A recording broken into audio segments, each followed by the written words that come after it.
5 things that we've normalized spending our money on but are actually making us poor. And social media and society have tricked us into thinking that buying these things are not only normal but also desirable. And because we see it all the time, it feels normal. So it's so easy to overconsume these things without even thinking about it and just assume that this is the standard. And I'm not saying that buying these things themselves is bad. It's the amount of these things that we buy and how much money we spend on it that's normalized, and that's just not good because it's just not adding any value to our lives. And then a lot of these products are often sitting unused in our drawers, wasting space, wasting resources, essentially wasting our money, making some of us go broke. It's only when we realize that spending so much money on these things are not normal that we clock how ridiculous it actually is. So let's talk about some of these things. The first is multiple makeup products, and it's actually quite worrying how normalized this is because of social media and influencer culture. But it is not normal to buy multiple versions of the same product. You really don't need multiple makeup products that do the same thing unless you're a makeup artist or maybe a makeup influencer. But for most of us, we don't need 5 blushes, 5 bronzers, 5 lippies, but from what we see online, it's apparently totally normal too. There's always going to be a new holy grail product that is trending online, and we fall for it because of how stunning it looks on others. We want to join the hype, we want to also feel beautiful, but honestly we don't need it and it's not worth it. A single blush from Sephora can cost on average, let's say £20. So times that by 5, that's £100 spent on just blush. And then multiply that by the other makeup products that you use, like eyeshadow, setting powder, lip products. It just all adds up and it's very expensive. But do we actually like and use all of these things? A lot of the times it's no, we don't. I've gone through the cycle of over-consuming beauty products too many times, and whenever I think about it, whenever I realize myself doing it, I just feel so icked out because it is like a toxic cycle. You're constantly chasing and buying so many things to reach this standard that we see online that shouldn't even be a standard, because a lot of the times we don't even end up feeling the way that we thought we would. And there's just so much waste of products. I barely hit pan on any of my makeup products. And I'm not saying that all makeup influencer content is bad. There are influencers that genuinely want to share what works well for them, and it's useful for when you actually do need something that you don't already have to know what works for others. But the most important thing is knowing your limit, that when you do have a makeup product that works for you and you're happy with, you don't need more. There's nothing normal about spending £25 on something that you rarely or never use. It's literally like throwing your money in the bin. The next one is holiday outfits. Whenever I go on holiday, it's so nice to watch these holiday prep videos of people showing you their holiday outfit hauls and all of their beauty maintenance routines. It really puts you in the mood, but it can be a consumer trap. There's a joke that sometimes the holiday prep costs more than the holiday itself. Whether that's an exaggeration or not, holiday preps can be very expensive, and we definitely don't need a whole new wardrobe when we're going on holiday. I'm not saying that you shouldn't be prepared when you're going on holiday. Obviously you have to be dressed appropriately for wherever you're going. If you live in a cold country and only have clothes appropriate for the cold weather, you can't go to the Caribbean with just your jumpers and your boots. But again, it's knowing when to stop and knowing your limits. When you already have appropriate clothing, you don't need a whole new set of bikinis, a whole new set of dresses just because you're going to a new place and you want to post nice pictures on Instagram. It's not normal to buy a whole new wardrobe just for a new holiday. It is normal to reuse what you have, because when you're on holiday, yeah, of course you want to look nice, you want to have nice pictures, but at the end of the day, when you're traveling, the goal is to experience this new place, to live in the moment and not think about all of that superficial stuff. That, let's be real, that's probably why we want to buy so many things when we go on holiday, especially clothes, just to look nice. But going on holiday, being able to travel is already such a big privilege, and we should just be able to focus on that. Now onto lots of perfumes. So there was a time in my life where I thought it was actually strange that people own multiple perfumes, because I always thought that whenever I found the perfume that I love, I would always want to use that perfume. I always want to smell like it and to also be known to smell like that specific perfume, that fragrance, until I was trapped into perfume talk. And now look at me.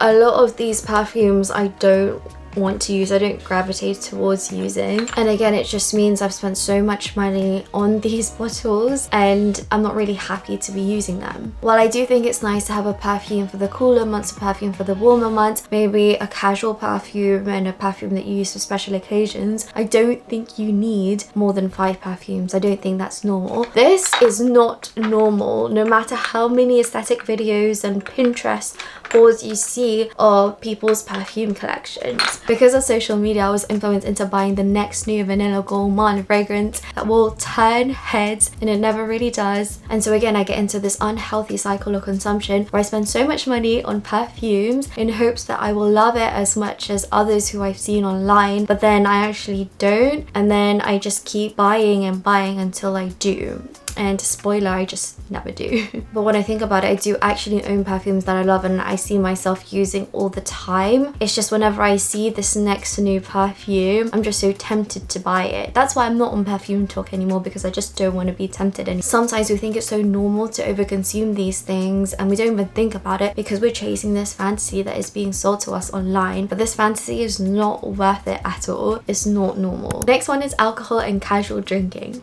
If I'm spending money on alcohol, I will drink to get drunk. I'll only willingly spend money on alcohol if I'm going out and I want to feel silly and I want to go all out. Occasionally, I might have a glass of wine if I'm going to Flat Iron or having a steak and I feel like I want to treat myself, or if it's like a birthday dinner. But that's only occasionally, and that's also me making that conscious decision to do that. I'm not a casual drinker when it comes to alcohol, and I know that might sound quite weird to some people, especially because I also live in the UK where there's a big drinking culture. But this is one of those things where it's like it's so normalized, but I really don't understand why it is. First of all, alcohol is expensive, at least here in London. It is so expensive. A cocktail costs like £13. When I'm at a restaurant having a meal, I don't even like spending money on juices, let alone an alcoholic beverage. And again, it's definitely a culture and societal thing. In the UK, it's so normal to always have a drink in hand after work or on a casual evening. And I get that some people do it to blow off steam, especially if you're stressed,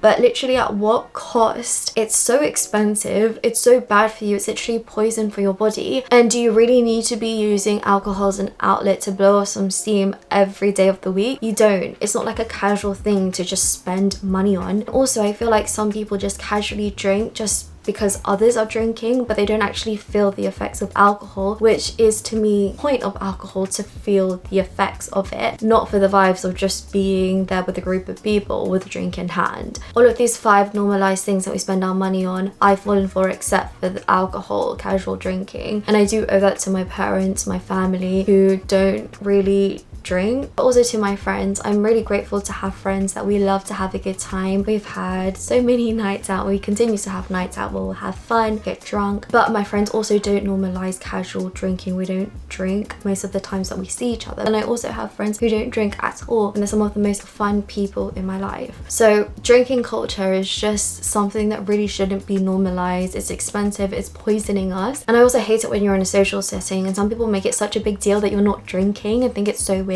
That is not weird. Again, a drink is nice just to take the edge off. In some social situations, it's nice to have a drink or two, but not at the rate at which it's normalized. We don't have to do it all the time. And one thing I am actually really happy about is seeing that people, especially the younger generation, are drinking less and less. So hopefully this whole casual drinking situation is going to be less normalized. Lastly, we have coffee. Spending money on takeaway coffee most days of the week is not normal, guys. According to the Telegraph, millennials in the UK are estimated to spend an average of £728 annually on takeaway coffee. 728 great British pounds. That's a lot of money on mid coffee. And the thing is, I'm not hating on coffee. If you know me, you know I love coffee, but there's just better ways to consume it and better ways to spend and save your money on it. You can save your money and still get your caffeine fix. You probably have a coffee machine at work that you could use. And of course, occasionally it's nice to spend money on coffee at a cafe if you're on a coffee shop date, especially if you're supporting local cafes, but it shouldn't be normal to give your money to big overpriced coffee shops every day.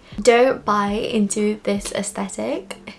It's not normal to casually spend your money on things that you don't need. Again, buying these things aren't inherently bad. Sometimes it's normal to buy these things, sometimes you need to, but it's the overconsumption that is not normal. And once you realize this, you almost feel a bit free. I definitely did. I'm still working on it. Once I clocked that we are really just wasting our money on what we are being told is normal, I just don't want to spend my money on it anymore, because I'm like, wait, actually this isn't normal. And the great thing about conscious consumerism is when you get to the point where you're intentionally buying these things at the right time, you're able to enjoy it even more. It becomes like a treat for you. You get to appreciate it for what it is, rather than treating it as a false necessity that is making us broke. So what do you think about these products? Do you think they're normalized? Do you think they shouldn't? Do you think they should? Are there any other products that are normalized that you think shouldn't be? Let me know. I'd love to hear your thoughts. Thank you so much for watching this video. I hope to see you again soon. Have a lovely day ahead, and bye.